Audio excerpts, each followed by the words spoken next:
Hello friends कैसे हैं आप सब लोग। आशा करता हूं कि आप सब लोग अच्छे होंगे। और ये हमारे इस चैनल का तीसरा वीडियो है।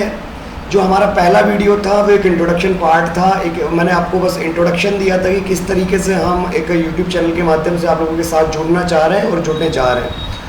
और दूसरी सबसे बड़ी बात कि जो दूसरा हमारा वीडियो था वो था डिक्लाइन ऑफ मुगल। बिकॉज मैं मॉडर्न हिस्ट्री को शुरू कर रहा हूँ और मॉडर्न हिस्ट्री का बेस बनाने के लिए डिक्लाइन ऑफ मुगल्स को पढ़ना बेहद ज़रूरी है। तो उसके लिए मैंने आपको डिक्लाइन ऑफ मुगल्स का पार्ट 1, क्योंकि हिस्ट्री है एक दिन में कंप्लीट होने वाला नहीं है।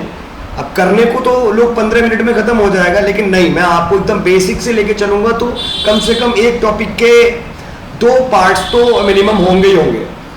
ओके, तो अभी दूसरा पार्ट मैं लेके आने वाला था, लेकिन उससे पहले सोचा मैंने कि क्यों ना मैं करंट अफेयर्स को लेकर चर्चा कर लूँ। तो आज मैं 21 अगस्त का 2022 का करंट अफेयर आपके सामने लेके आया हूँ। तो first of all welcome to study with Prasoon current affairs show. तो इस शो में आपका स्वागत है। और वीडियो शुरू करने से पहले मैं आपको यही बात बताऊंगा कि जिस प्रकार आपको एक बूस्टर डोज की आवश्यकता होती है एग्जाम क्वालिफाई करने के लिए, है ना, कि आपको ज़रूरत होती है कि मोटिवेशनल स्पीच सुनते हैं आप, या आपको ज़रूरत होती है मोटिवेशन की, तो उसी प्रकार से मुझे भी मोटिवेशन की ज़रूरत होती है। तो और मेरा मोटिवेशन जो बूस्टर डोज है ना, इंजेक्शन, वो इंजेक्शन मेरा आपका सब्सक्रिप्शन, आपका सब्सक्राइब करना, आपका लाइक करना ही मेरा बूस्टर डोज है। और जितना ज़्यादा मुझे सब्सक्राइब आप करेंगे उतना ज़्यादा मेरा मोटिवेशन हाई होगा और मैं उतनी ज़्यादा वीडियो एक अच्छी एनर्जी के साथ लाऊंगा। तो ठीक है, आज हम चलते हैं अपने टॉपिक की तरफ। तो जो आज हम टॉपिक की बात कर रहे हैं, तो जो हमारा टॉपिक है वो हमारा टॉपिक है, आप देखेंगे कि हमारा जो टॉपिक है वो आपको दिखाई दे रहा होगा कि हाल ही में भारत में मास्टर कार्ड के ब्रांड एम्बेसडर के रूप में कौन शामिल नहीं है। तो आंसर आपको दिखाई दे रहा है कि कौन शामिल नहीं है। तो इसमें शामिल नहीं है पीवी सिंधु। कौन शामिल नहीं है? पीवी सिंधु शामिल नहीं है। तो अब मुद्दा उठता है शामिल है कौन, यानी कि मास्टर कार्ड के ब्रांड एम्बेसडर के रूप में किसको चुना गया है। तो भारत में मास्टर कार्ड के ब्रांड एम्बेसडर हैं महेंद्र सिंह धोनी, भारतीय क्रिकेट टीम के पूर्व कप्तान। महेंद्र सिंह धोनी को मास्टर कार्ड के ब्रांड एम्बेसडर के रूप में चुना गया है। और आपको मैं बता दूं, ये मास्टर कार्ड है क्या? ये मास्टर कार्ड है क्या? तो मास्टर कार्ड बेसिकली आजकल क्या हो रहा था, आज से पहले क्या होता था, डिजिटलाइजेशन जब से नहीं हुआ था जब तक, तो कैश टू कैश होता था। चाहे हम ट्रेड करें, चाहे हम रिटेल आप कुछ भी खरीद लें, हम कैश टू कैश के फॉर्म में ही हम लोग ट्रेड किया करते थे, व्यापार किया करते थे। लेकिन अभी कुछ सालों से डिजिटलाइजेशन का फॉर्म बढ़ने लग गया है। तो मतलब इस मास्टर कार्ड का उद्देश्य ये है कि ज्यादा से ज्यादा कैश टू मतलब डिजिटलाइजेशन, मतलब कैश की तरह, जैसे आप फोन पे यूज करते हो, आप भारत पे यूज करते हो, आप बहुत सारी चीजें यूज करते हो, पेटीएम वगैरह यूज करते हो। ये क्या है? ये डिजिटलाइजेशन है कि आपकी जेब में कैश नहीं है, आप कैश नहीं रख रहे, हाँ, लेकिन आपको जरूरत पड़ती है तो आप स्कैन करते हो और आप पेमेंट कर देते हो। तो इसको डिजिटलाइजेशन कहते हैं। तो ऐसे ही पूरे भारत को, पूरे विश्व को डिजिटलाइजेशन से जोड़ने की एक मुहिम शुरू की गई है, मास्टर कार्ड। तो इस मास्टर कार्ड के जो ब्रांड एम्बेसडर है वो है महेंद्र सिंह धोनी, MS धोनी, जिनको आप लोग कैप्टन कूल के नाम से भी जानते हैं। क्योंकि अगर हम देखें आज भी रिटेल खुदरा रिटेल जो होता है, रिटेल व्यापारियों का आदान प्रदान आज भी 95% कैश टू कैश होता है। और जबकि हम टेक्निकली कितना आगे बढ़ चुके हैं, तो इस 95% रिटेल को कैश टू डिजिटल में चेंज करने के लिए मास्टर कार्ड जैसी मुहिम शुरू की गई है और इसके ब्रांड एम्बेसडर बनाए गए हैं महेंद्र सिंह धोनी। बात आपको समझ में आई? तो दोनों तरीके से क्वेश्चन को पूछ सकता है। मान लो 4 ऑप्शन दे दिए कि इनमें से कौन भारत में मास्टर कार्ड के ब्रांड एम्बेसडर के रूप में चुना गया है, तो आंसर होगा महेंद्र सिंह धोनी। कौन होगा? महेंद्र सिंह धोनी, MS धोनी। ठीक है, अगर ये पूछ लिया जाता है कि कि मान लो कि कौन इसमें शामिल नहीं है, तो एक नाम आपको याद रखना है, पीवी सिंधु मास्टर कार्ड के ब्रांड एम्बेसडर के रूप में शामिल नहीं है। तो पहला क्वेश्चन मेरे ख्याल से कंप्लीट हो गया होगा। दूसरा क्वेश्चन पे चलते हैं, किस प्रदेश के मुख्यमंत्री ने हाल ही में मेक इंडिया नंबर 1 मिशन की घोषणा की है? तो उत्तर आपको साफ साफ दिख रहा है, दिल्ली प्रदेश के मुख्यमंत्री माननीय श्री अरविंद केजरीवाल जी ने make in India number 1 mission की घोषणा की है। किसने की है? माननीय अरविंद केजरीवाल जी ने। तो यहां तक ये दूसरा क्वेश्चन है, लेकिन अभी ये मुद्दा खत्म होता नहीं है। मुद्दा क्या है कि भाई ये तो क्वेश्चन मिल गया हमें कि मुख्यमंत्री जी किस राज्य के मुख्यमंत्री ने मेक इंडिया नंबर 1 मिशन की शुरुआत की है, तो हमें पता है दिल्ली राज्य के हैं और माननीय श्री अरविंद केजरीवाल जी हैं जिन्होंने मेक इंडिया नंबर 1 मिशन की जो शुरुआत की है। ये है क्या? तो मेक इंडिया नंबर 1 मिशन क्या है? अरविंद केजरीवाल जी ने अपने बयान में हाल ही में कहा था कि जिस मिशन की हम शुरुआत कर रहे हैं, जिस मिशन की हम पहल कर रहे हैं, वो किसी राजनीतिक पार्टी से जोड़कर नहीं देखा जाना चाहिए। इसमें सारी राजनीतिक पार्टियों को भागीदार होना चाहिए, और राजनीतिक पार्टी ही क्यों, भारत की 130 करोड़ जनसंख्या को भी इसमें भागीदार होना चाहिए, क्योंकि यह मिशन सभी राजनीतिक पार्टियों और भारत की जनता के बिना नहीं चल सकता। और ये आम आदमी पार्टी या किसी पार्टी विशेष से संबंधित नहीं है। तो इसमें सभी को एक साथ आना होगा, और 130 करोड़ की जनसंख्या पूरा हमारा परिवार है। और इसका उद्देश्य क्या है? अगर आपसे पूछ ले कि भाई इसका उद्देश्य क्या है, तो उद्देश्य क्या है कि भारत को आजाद हुए 75 साल हो गए, और हमने अभी आजादी का अमृत महोत्सव भी मनाया है, लेकिन कई सारी चीजों में आज भी हम पिछड़े हुए हैं। और इसका जीता जागता उदाहरण हमने कोरोना काल में देख लिया कि मेडिकल फील्ड में भी हम कहीं ना कहीं पिछड़े हुए हैं। तो भारत को नंबर 1 बनाने के लिए, भारत को एक विश्वगुरु बनाने के लिए कई ऐसी चीजों पर हमें काम करना होगा जो सब लोग मिलकर करेंगे, सभी राजनीतिक पार्टीज मिलकर करेंगी, और भारत की 130 करोड़ जनसंख्या करेगी, और वो इसको भारत को नंबर 1 बनाने की कोशिश की गई है ना। तो मैं आपको बता देना चाहता हूं कि वो 5 कारण क्या है, वो 5 कारण क्या है कि जिससे, या 5 उद्देश्य क्या है, 5 पोर्टफोलियो क्या रखा गए हैं अरविंद केजरीवाल जी के द्वारा। तो वो 5 कारण क्या हैं, उनके बारे में हम बात करते हैं कि वो 5 उद्देश्य क्या अरविंद केजरीवाल जी ने रखे हैं। तो देखो 5 कारण क्या है, मैं आपको यहां से बता देता हूं। यहां तक मेरी बात समझ में आई? मतलब मेरा कहने का यह है कि अरविंद केजरीवाल जी जो दिल्ली के मुख्यमंत्री हैं, उन्होंने मेक इंडिया नंबर 1 मिशन की घोषणा की है, और इस मिशन का उद्देश्य भारत को नंबर 1 बनाना, और इसको किसी एक राजनीतिक पार्टी से जोड़कर नहीं देखा जाना चाहिए। इसको पूरे भारत की 130 करोड़ जनसंख्या और सभी राजनीतिक पार्टियों को मिलकर इसका काम करना चाहिए। और इसके 5 पोर्टफोलियो बनाए गए हैं कि किन फील्ड्स में हमें सुधार करने की जरूरत है। ये अरविंद केजरीवाल जी ने परफॉर्मा दिया है कि किन फील्ड्स में हमें सुधार करने की जरूरत है। पहला, फ्री एजुकेशन, सबसे पहला। तो इसमें दिल्ली ही नहीं, भारत के हर राज्यों को इस टॉपिक पर काम करना होगा। फ्री शिक्षा पहला उद्देश्य। दूसरा उद्देश्य, हर नागरिक को, भारत के हर नागरिक को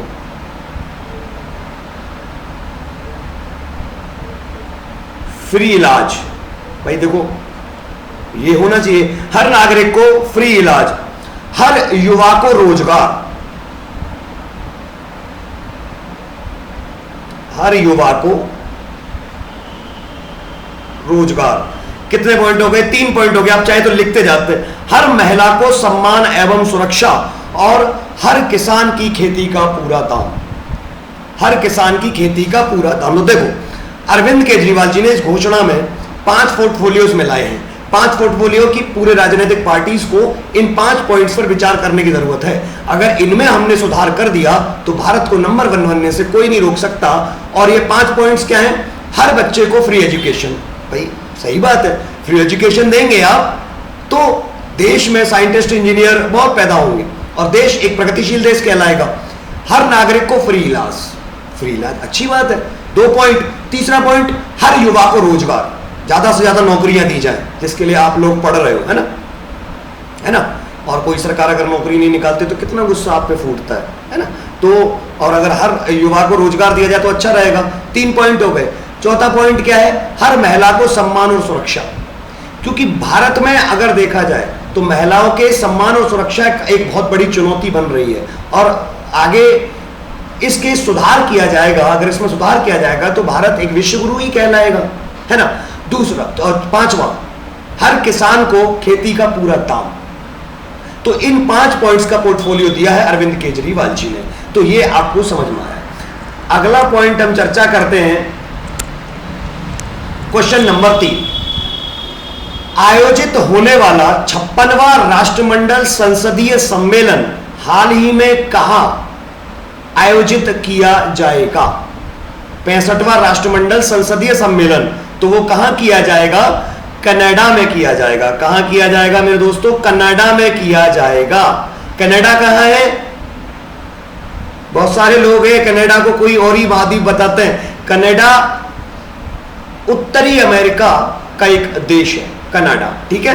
तो कनाडा में 65वां राष्ट्रमंडल संसदीय सम्मेलन कनाडा में किया जाएगा। ये इंपॉर्टेंट क्वेश्चन है और ये पूछा जा सकता है। अभी जैसे आपका पैट आ रहा है, पैट एग्जाम या सीटेट यूपीटेट जो भी एग्जाम आ रहा है, यहां क्वेश्चन पूछे जा सकते हैं और पैट के लिए तो विशेष तौर पे। तो कनाडा में होगा अगला 65वां राष्ट्रमंडल संसदीय सम्मेलन, ठीक है। क्वेश्चन नंबर 4, हाल ही में किस राज्य सरकार ने राज्य की महिलाओं के कल्याण के लिए अम्मा योजना और वात्सल्य योजना की शुरुआत की है? तो किसने की है? सिक्किम सरकार ने हाल ही में राज्य की महिलाओं के कल्याण के लिए अम्मा योजना और वात्सल्य योजना की शुरुआत की है। अब ये अम्मा योजना क्या है भाई मेरे? देखो, अम्मा योजना क्या है कि राज्य की जितनी भी बेरोजगार महिलाएं हैं, क्या है? जितनी भी बेरोजगार महिलाएं हैं, मतलब राज्य की जितनी भी बेरोजगार महिलाएं हैं उनको आर्थिक सहायता देना। उनको क्या देना? आर्थिक सहायता देना। जैसे आपके अकाउंट में मतलब कहते हैं ना, कैसे पेंशन विधवा योजना जो पेंशन योजना है तो सीधे सरकार से अकाउंट में क्रेडिट हो जाती है ना। तो अम्मा योजना के तहत क्या किया गया है? अम्मा योजना के तहत देखो आपको मैं बताता हूं, अम्मा योजना के तहत मैं आपको एक फैक्ट और बता रहा हूं, है ना। और इसमें अम्मा योजना के तहत लड़कियों को सैनिटरी पैड मुफ्त देने की योजना है। ये योजना अम्मा योजना क्या है कि जितनी भी बेरोजगार महिलाएं हैं उनको आर्थिक सहायता दिया जाए, है ना। उनको पैसे दिए जाएंगे और इसके अलावा जो लड़कियां हैं जो लड़कियां हैं उनको मुफ्त में सैनिटरी पैड उपलब्ध कराया जाएगा, अम्मा योजना। तो ये अम्मा योजना और वात्सल्य योजना दोनों ही सिक्किम सरकार ने शुरू की है। बड़ा इंपॉर्टेंट क्वेश्चन है, इसको विशेष तौर पे ध्यान रखना, ठीक है, कि ये योजना किसने शुरू की है? सिक्किम गवर्नमेंट ने, सिक्किम सरकार ने इसको शुरू किया है, अम्मा योजना और वात्सल्य योजना, ठीक है भाई। ये आपके 4 क्वेश्चन हो जाते हैं, ठीक है। अगले क्वेश्चन पे हम बात करते हैं, 5वां क्वेश्चन। हाल ही में 17वां प्रवासी भारतीय दिवस किस शहर में आयोजित किया जाएगा? तो उत्तर है 17वां प्रवासी भारतीय दिवस इंदौर शहर में आयोजित किया जाएगा। इंदौर मध्य प्रदेश का एक जिला है इंदौर, और इंदौर ही वो जगह है जहां से एक नदी निकलती है, चंबल नदी। चंबल को तो आप जानते ही होंगे। इंदौर जिसको मिनी मुंबई भी कहा जाता है ना। तो इंदौर में 17वां प्रवासी भारतीय दिवस मनाया जाएगा। अब ये प्रवासी दिवस क्या होता है? प्रवासी दिवस ये हर साल 9 जनवरी को मनाया जाता है, क्योंकि 9 जनवरी 1915 को महात्मा गांधी साउथ अफ्रीका से अब भारत आए थे और उसी उपलक्ष्य में हर साल प्रवासी दिवस मनाया जाता है ना। 9 जनवरी 1915 को महात्मा गांधी के साउथ अफ्रीका से भारत आने के उपलक्ष्य में क्या मनाया जाता है? भारतीय प्रवासी दिवस मनाया जाता है। और इस बार 2022 में भारतीय प्रवासी दिवस जो मनाया जाएगा वो कहां मनाया जाएगा? इंदौर शहर, मध्य प्रदेश के इंदौर शहर में। ठीक है, अगला क्वेश्चन, हाल ही में प्रतिवर्ष विश्व मच्छर दिवस कब मनाया जाता है? बड़ा अच्छा क्वेश्चन, और अभी मनाया गया, कल मनाया गया है। तो प्रतिवर्ष विश्व मच्छर दिवस जो मनाया जाता है मेरे दोस्तों, वो मनाया जाता है 20 अगस्त को। क्यों भाई? मच्छर दिवस मनाने के पीछे क्या मतलब उद्देश्य है कि मच्छर दिवस मनाने के पीछे क्या उद्देश्य है भाई? कुछ लोग कमेंट्स अपना आपका आ रहे हैं। ठीक है, ठीक है, देखिए मच्छर दिवस कब मनाया जाता है? 20 अगस्त को मनाया जाता है। एक्चुअली मनाया क्यों जाता है ये मच्छर दिवस? इसके पीछे कोई कारण तो होगा। तो मच्छर दिवस के मनाए जाने के पीछे का कारण ये है कि एक ब्रिटिश वैज्ञानिक थे, रोनाल्ड रोस। क्या नाम था? रोनाल्ड रोस। रोनाल्ड रोस ये कहां के थे? ब्रिटेन के थे। ठीक है, उन्होंने ये बताया था कि मलेरिया के लिए, मलेरिया जो बीमारी होती है वो आप सबको पता होगा कि वो मलेरिया जो बीमारी होती है बेसिकली मच्छर के काटने से होती है। लेकिन उन्होंने ये बताया था कि ये जो मलेरिया की बीमारी है वो मादा मच्छर के काटने से होती है। और ये बात उन्होंने कब बताई थी? 1897 में। तो 1897 में ब्रिटेन के महान वैज्ञानिक रोनाल्ड रोस ने यह बताया था कि मादा मच्छर के काटने से क्या होता है? मलेरिया होता है। और उन्हीं की याद में हर 20 अगस्त को क्या किया जाता है? विश्व मलेरिया दिवस मनाया जाता है। एक क्वेश्चन यहां से क्लियर हो गया आपका। ठीक है भाई, तो बीच में ये सवाल मेरा फिर से है कि भाई मुझे भी एक बूस्टर डोज चाहिए, तो इसके लिए आपका सब्सक्राइब करना चैनल को मेरे लिए बहुत एक बूस्टर डोज का काम करेगा। तो प्लीज़ सब्सक्राइब द चैनल, क्योंकि आप अगर मुझे बूस्टर डोज देंगे तो डेफिनेटली मैं थोड़ा सा और ज़्यादा मनोबल मेरा बढ़ेगा और मैं नई नई चीज़ें आपके लिए लाता रहूँगा। ठीक है, चलिए एक,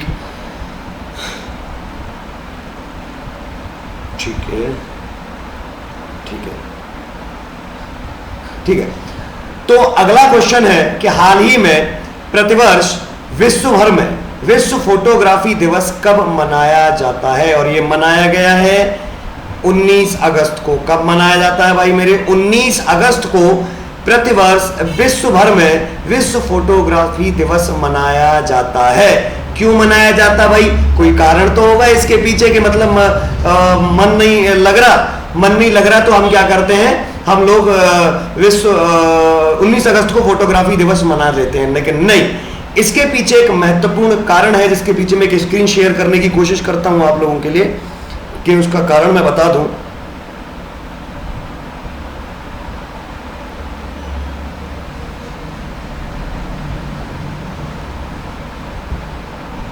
इसका एक कारण ये भी है, मैं स्क्रीन कोशिश करता हूं उसको लिंक करने की, लेकिन अगर नहीं होता तो मैं फिर भी बताता हूं आपको। ये मुद्दा बेसिकली 1837 का है ना।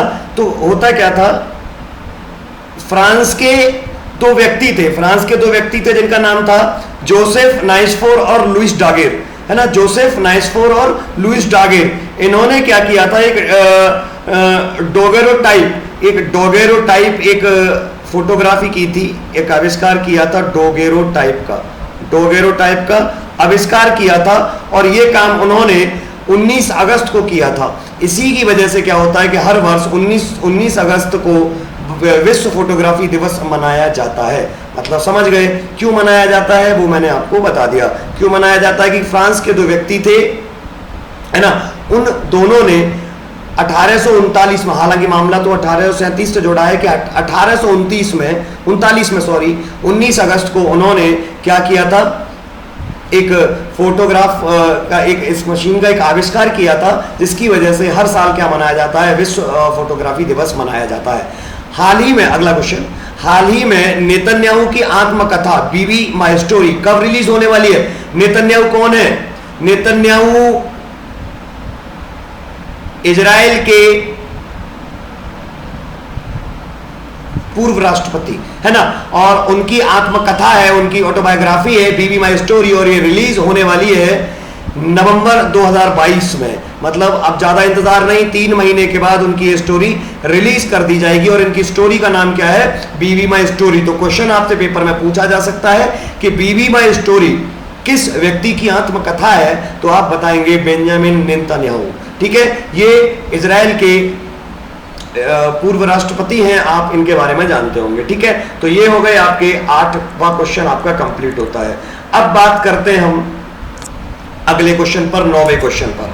ठीक है, 9वां क्वेश्चन क्या कहता है, इसके बारे में हम चर्चा करते हैं। ठीक है, चलिए 9वां क्वेश्चन है कि हाल ही में अक्षय ऊर्जा दिवस कब आयोजित किया गया है?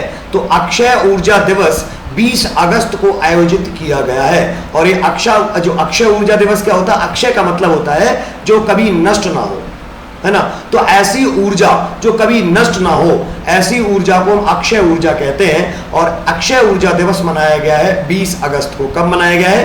20 अगस्त को। बड़ा इंपॉर्टेंट क्वेश्चन है। ठीक है, अगला क्वेश्चन, किस राज्य के मुख्यमंत्री ने हाल ही में राज्य के खिलाड़ियों को सभी राज्य विभागों में 2% आरक्षण प्रदान करने की घोषणा की है? तो वो राज्य कौन है? कर्नाटक।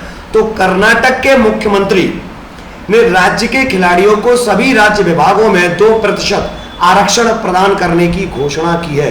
तो यानी कर्नाटक राज्य के जितने भी खिलाड़ी होंगे, कर्नाटक राज्य के जितने भी खिलाड़ी होंगे, उन सारे खिलाड़ियों को सरकारी नौकरियों में क्या दिया जाएगा?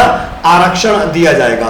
सरकारी नौकरियों में आरक्षण दिया जाएगा, गवर्नमेंट जॉब में आरक्षण दिया जाएगा, है ना। तो ये घोषणा कर्नाटक के मुख्यमंत्री ने की है कि राज्य के जितने भी खिलाड़ी हैं, चाहे वो क्रिकेट, फुटबॉल, हॉकी, जितने भी खिलाड़ी हैं, उन सबको सरकारी नौकरियों में रिजर्वेशन दिया जाएगा। ये घोषणा हाल ही में कर्नाटक के मुख्यमंत्री ने की है। ठीक है, ऐसा तो आप कर्नाटक जाके बस जाओ और खेलना शुरू कर दो, नौकरी मिल जाएगी आपको। ठीक है, चलो ये मजाक तक है, इसे सीरियसली मत लेना।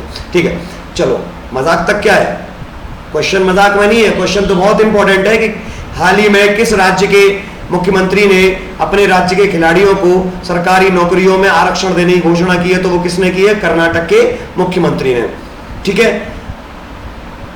अगला क्वेश्चन, संयुक्त, ये है क्वेश्चन नंबर 11 है, हाल ही में 19 अगस्त को विश्व मानवतावादी दिवस मनाया गया, यह पहली बार किस वर्ष आयोजित किया गया? तो इसके बारे में शायद आपको जानना बहुत जरूरी है। ये कब हुआ, इसके बारे में आपको जानना बहुत जरूरी है। देखो होता क्या है, 19 अगस्त 2003 का एक मामला है। कब का मामला है? 19 अगस्त 2003 का एक मुद्दा है। और यह मुद्दा यह है कि इस दिन बगदाद का एक शहर है, सॉरी ईरान का एक शहर है बगदाद, ईरान का एक शहर है बगदाद, इराक का एक शहर है बगदाद, और इस बगदाद के एक होटल है और इस होटल का नाम है कैनाल। होटल का नाम क्या है मेरे दोस्तों? कैनाल। मतलब 19 अगस्त 2003 को इराक देश के बगदाद शहर में होटल कैनाल में एक बम धमाका होता है और इसमें तकरीबन 22 लोग मारे जाते हैं। और ये 22 लोग कौन थे? ये वो लोग थे, सामाजिक कार्यकर्ता थे, मतलब विश्व सामाजिक कार्यकर्ता, मतलब समाज के वेलफेयर के लिए काम करते थे। और इसमें संयुक्त राष्ट्र संघ के महासचिव भी उस जगह मौजूद थे, है ना। तो ये सामाजिक कार्यकर्ता यहाँ मौजूद थे और संयुक्त राष्ट्र संघ के महासचिव भी उस होटल में उपलब्ध थे। और इस हमले में इन लोगों की मृत्यु हो जाती है ना। और ये कब हुई? 19 अगस्त 2003 में इराक के बगदाद शहर में होटल कैनाल में। और जिसकी वजह से उनकी याद में सामाजिक कार्यकर्ताओं और संयुक्त राष्ट्र महासंघ के महासचिव के याद में क्या किया जाता है? हर साल विश्व मानवतावादी दिवस मनाया जाता है। और ये पहली बार कब मनाया गया? घटना होने के 6 साल बाद, यानी कि 2009 में मनाया गया। ठीक है, संयुक्त राष्ट्र के, अगला क्वेश्चन है, संयुक्त राष्ट्र के इंटरनेट गवर्नेंस पर प्रख्यात विशेषज्ञों के पैनल में हाल ही में किसे नियुक्त किया गया है? तो संयुक्त राष्ट्र के इंटरनेट गवर्नेंस पर प्रख्यात विशेषज्ञों के पैनल में अलकेश कुमार शर्मा को नियुक्त किया गया है। किसको नियुक्त किया गया है? अलकेश कुमार शर्मा को। यानी कहां पर, ये क्वेश्चन बड़ा इंपॉर्टेंट है और ये आगामी पैट में तो बहुत महत्व रखता है ये, कि संयुक्त राष्ट्र के इंटरनेट गवर्नेंस पर प्रख्यात विशेषज्ञों के पैनल में हाल ही में किसे नियुक्त किया गया है? तो संयुक्त राष्ट्र के इंटरनेट गवर्नेंस पर प्रख्यात विशेषज्ञों के पैनल में अलकेश कुमार शर्मा को नियुक्त किया गया है। तो ये तो था आपका क्वेश्चन नंबर 12। अब बात करते हैं क्वेश्चन नंबर 13 की। हाल ही में किसके द्वारा man of steel military leadership for India नामक पुस्तक का विमोचन किया गया है? तो इस पुस्तक का नाम क्या है? ये याद रखना है इस पुस्तक का कि man of steel military leadership for India. तो इसका जो विमोचन किया गया है वो किया गया है भारत की थल सेना के जनरल माननीय श्री मनोज पांडे द्वारा। यानी कि भारतीय थल सेना के जो जनरल साहब हैं माननीय श्री मनोज कुमार पांडे, उनके द्वारा steel military leadership for India नामक पुस्तक का हाल ही में क्या किया गया है? विमोचन किया गया है। तो ये क्वेश्चन भी बड़ा इंपॉर्टेंट है। मनोज कुमार पांडे जो भारतीय थल सेना के कौन है? जनरल है। ठीक है, अगला क्वेश्चन। किस राज्य सरकार ने हाल ही में ड्रोन सेवा की पहली उड़ान मेडिसिन फ्रॉम द स्काई? अरे बहुत अच्छा question, medicine from the sky, इससे समझ लो यानी आसमान से दवाएं। अब क्या बारिश में ये ओले की जगह गिरेंगी क्या दवाएं? नहीं। तो आसमान से दवाएं कैसे आएंगी? तो ये दवाएं आएंगी ड्रोन के द्वारा। ड्रोन तो जानते होंगे, एक छोटा सा हेलीकॉप्टर टाइप का उड़ता रहता है ना ड्रोन। तो अभी हाल ही में अरुणाचल प्रदेश राज्य सरकार के द्वारा ड्रोन सेवा की पहली उड़ान मेडिसिन फ्रॉम द स्काई की शुरुआत की गई है। बेसिकली क्या है कि हर गांव में क्या किया जाएगा कि ड्रोन के द्वारा दवाओं को मुफ्त सप्लाई किया जाएगा गांव-गांव में। यानी medicine from the sky, drone सड़क पे मतलब सड़क पे चल के तो आएगा नहीं, हवा में उड़ के आएगा। तो इसीलिए इस स्कीम का नाम क्या रखा गया है? Medicine from the sky. Arunachal Pradesh ने इसको शुरू किया है, जिसमें हर गांव हर शहर में क्या किया जाएगा? दवाइयों की सप्लाई की जाएगी ड्रोन के द्वारा, इसीलिए इसको बोला गया है मेडिसिन फ्रॉम द स्काई। ठीक है, अगला क्वेश्चन। हाल ही में कौन अगस्त 2022 में ब्राजील, अर्जेंटीना, पराग्वे के एक आधिकारिक दौरे पर रवाना हुए? तो ये हुए एस जयशंकर प्रसाद। अगस्त 2022 में ब्राजील, अर्जेंटीना, पराग्वे के आधिकारिक दौरे पर रवाना हुए। पहली बात तो ये कि एस जयशंकर प्रसाद कौन है? तो भारत के विदेश मंत्री हैं। कौन है ये? भारत के विदेश मंत्री हैं। और अगर मैं बात करूं ब्राजील, अर्जेंटीना, पराग्वे, तो ये कहां है ये देश? अब मैप में ढूंढते रहना, तो मैं बता देता हूं, मैप में आप ढूंढ लेना, फिर भी मैं बता देता हूं। ये साउथ अमेरिका के देश है। कहां के देश है ये? साउथ अमेरिका के देश है ना, ब्राजील, अर्जेंटीना, पराग्वे। और इसका दौरा कौन कर रहा है? भी आधिकारिक दौरे पर कौन है? एस जयशंकर प्रसाद। ठीक है, अगला क्वेश्चन। दिल्ली उच्च न्यायालय ने भारतीय ओलंपिक संघ के कार्यों को संभालने के लिए हाल ही में कितने सदस्यीय प्रशासकों की समिति के गठन का निर्देश दिया है? तो दिल्ली उच्च न्यायालय ने भारतीय ओलंपिक संघ के कार्यों को संभालने के लिए 3 सदस्यीय प्रशासकों की समिति बनाई गई है। और इस समिति का काम क्या होता है कि जितने भी पूरे देश में खिलाड़ी हैं उनमें से खिलाड़ियों का चयन जो करेगा वो कौन करेगा? ये समिति करेगी। मान लो एक गांव में 10 लोग क्रिकेट खेलते हैं, लेकिन 10 लोग बेस्ट थोड़े ही हैं। उन 10 में से कितने लोग चुने जाएंगे? मतलब 4। इन चारों को चुनेगा कौन? इन चारों को चुनेंगे। कौन चुनेगा? 3 सदस्यीय प्रशासकों की जो समिति है वो चुनेगी। और अभी मैं आपको बता दूं, भारतीय ओलंपिक संघ के जो अध्यक्ष है वो है नरेंद्र बत्रा। कौन है? माननीय श्री नरेंद्र बत्रा, है ना। ये भारतीय ओलंपिक संघ के अभी अध्यक्ष हैं। और अभी माननीय दिल्ली हाईकोर्ट ने 3 सदस्यीय प्रशासकों की समिति का गठन किया है। और ये अभी हाल ही में अभी आपका क्वेश्चन रहेगा।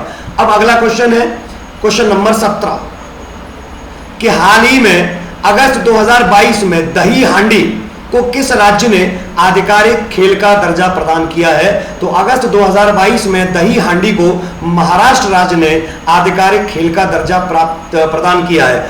और जो इस खेल में भाई हिस्सा लेंगे ना, अभी स्लाइड में नहीं दिख रहा लेकिन मैं आपको जानकारी देता हूं, जो इस खेल में हिस्सा लेंगे वो कौन होंगे? उनको गोविंद बोला जाएगा। उन लड़कों को या जो लोग हिस्सा लेंगे उनको क्या बोला जाएगा? गोविंद।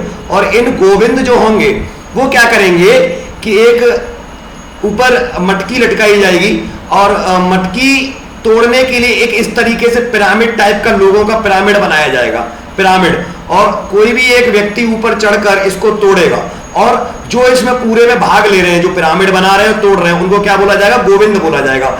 एक्चुअली क्या है कि इसमें दुर्घटना तो होनी है, तो जो गोविंद मारा जाएगा, इस दुर्घटना में मर जाएगा, उसको 10 लाख का मुआवजा महाराष्ट्र सरकार देगी, और जो लोग घायल हो जाएंगे उन्हें 5 लाख का मुआवजा महाराष्ट्र सरकार देगी इन गोविंदों को। तो दही हांडी जो अभी एक खेल है, इसको आधिकारिक दर्जा जो महाराष्ट्र गवर्नमेंट ने, वहां के मुख्यमंत्री माननीय श्री एकनाथ शिंदे जी ने भी इसको आधिकारिक घोषणा की है कि दही हांडी जो होगा वो महाराष्ट्र का आधिकारिक खेल होगा, और इसमें जो लड़के या भाग लेंगे जो लोग, उनको गोविंद कहा जाएगा। गोविंद भगवान श्री कृष्ण, गोविंद ने ही तो मटकी तोड़ी थी, तो इसलिए गोविंद कहा जाएगा। ठीक है, अगला क्वेश्चन, प्रश्न नंबर 18, किस कंपनी ने भारत में गहरे समुद्री अन्वेषण का मतलब होता है इन्वेस्टिगेशन, है ना, अन्वेषण के लिए हाल ही में वैश्विक पेट्रोलियम दिग्गज एक्सोन मोबिल के साथ एक समझौते पर हस्ताक्षर किए हैं? तो वो किए हैं ओएनजीसी कंपनी ने।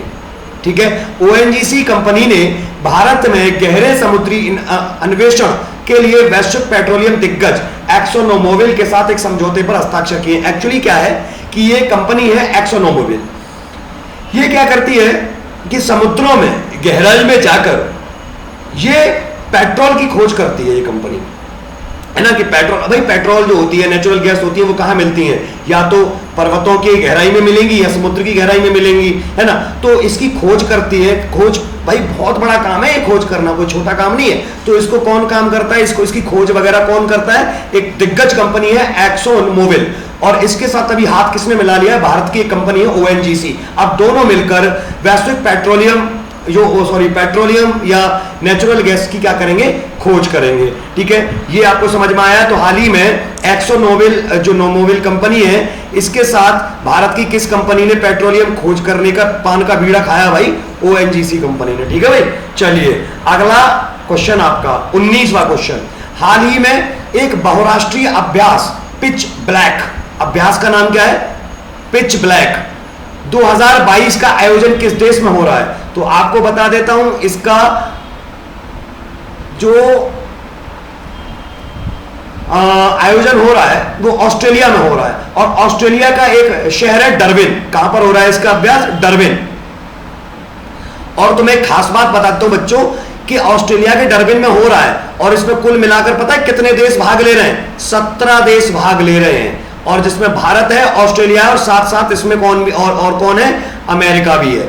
अमेरिका, ऑस्ट्रेलिया, भारत के साथ 17 देश इसमें भाग ले रहे हैं, और ये ऑस्ट्रेलिया के डरविन शहर में हो रहा है, और ये एयरफोर्स का अभ्यास है। मतलब ये 17 देशों की एयरफोर्स जो है, एयरफोर्स क्या करेगी? यहाँ पर अपने अपने कर्तव्य दिखाएगी, अभ्यास करेगी, है ना। और ये 17 देश करेंगे, जिसमें भारत भी शामिल है, ऑस्ट्रेलिया भी शामिल है, और साथ साथ अमेरिका भी शामिल है। और इसके पीछे क्या अगर मैटर आप समझोगे ना दोस्तों, तो ये कहीं ना कहीं चीन को घेरने की एक कह सकते हैं एक एजेंडा है ये, क्योंकि चीन दक्षिणी चीन सागर में और वियतनाम पे अपनी दादागिरी दिखा रहा है, जिसकी वजह से इस दक्षिणी चीन सागर को और हिंद महासागर को सुरक्षित रखने के लिए ये अभ्यास किया जा रहा है 17 देशों के एयरफोर्स के द्वारा, अभ्यास पिच ब्लैक, है ना। और ये कहां हो रहा है? ऑस्ट्रेलिया में। और ऑस्ट्रेलिया में कहां हो रहा है? डरविन में। ठीक है, अगला क्वेश्चन, प्रश्न नंबर 20। संपन्न हुई 5G नीलामी में, अभी हाल ही में हुई है, मुद्दा रहा है, 5G नीलामी में प्राप्त स्पेक्ट्रम के लिए किसने हाल ही में दूरसंचार विभाग को 8,312.4 करोड़ रुपए का भुगतान किया है? तो संपन्न हुई 5G नीलामी में प्राप्त स्पेक्ट्रम के लिए भारतीय एयरटेल दूरसंचार विभाग को, भारतीय एयरटेल ने दूरसंचार विभाग को कितना पैसा दिया है, भुगतान किया है? 8,312.4 करोड़ का भुगतान भाई भारतीय एयरटेल ने। किसने किया है? एयरटेल ने। और किसके लिए? 5G नीलामी के लिए। 5G नीलामी मतलब 5G भारत में आने वाला भाई, यहाँ तो खैर गया ही, खैर क्या आना, लेकिन हाँ फिर भी अच्छे दिन आएंगे। ठीक है भाई, चलो तो ये अभी क्या किया गया है, भारतीय एयरटेल के द्वारा ये भुगतान किया गया है किसको, दूरसंचार विभाग को। तो ये थे आपके आज के क्वेश्चन, और आशा करता हूं और इन क्वेश्चन का पीडीएफ आपको जल्दी टेलीग्राम पे मिलता रहेगा।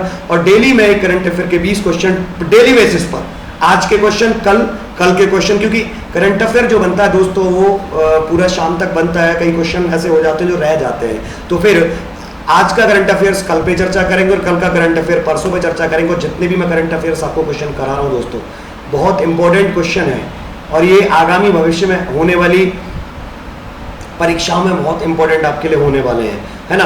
अभी मैं 20 क्वेश्चन लेके आया हूं, लेकिन धीरे धीरे इन क्वेश्चन की संख्या को बढ़ाएंगे, क्योंकि बढ़ा इसलिए नहीं सकते क्योंकि मैं आपको समझाते हुए चल रहा हूं। अगर मैं फटाफट स्पीडली चलना शुरू कर दूं तो एक दिन में 50 क्वेश्चन हो जाएंगे, लेकिन फायदा क्या है कि उसकी इधर उधर की न्यूज आप ना जान पाओ, खबरों को ना जान पाओ। मैं ऐसे कह के चला जाता अभी कि भाई एक बहुराष्ट्रीय अभ्यास पिच ब्लैक है, और जो ऑस्ट्रेलिया देश में हो रहा है क्या भाई पिच ब्लैक, ये बताना जरूरी है। ऑस्ट्रेलिया में कहां हो रहा है, क्यों हो रहा है भाई, सबसे बड़ी बात। तो ये सारी चीजें जानने के लिए मैं आपके साथ डेली बेसिस पर एक करंट अफेयर का शो लाता रहूंगा।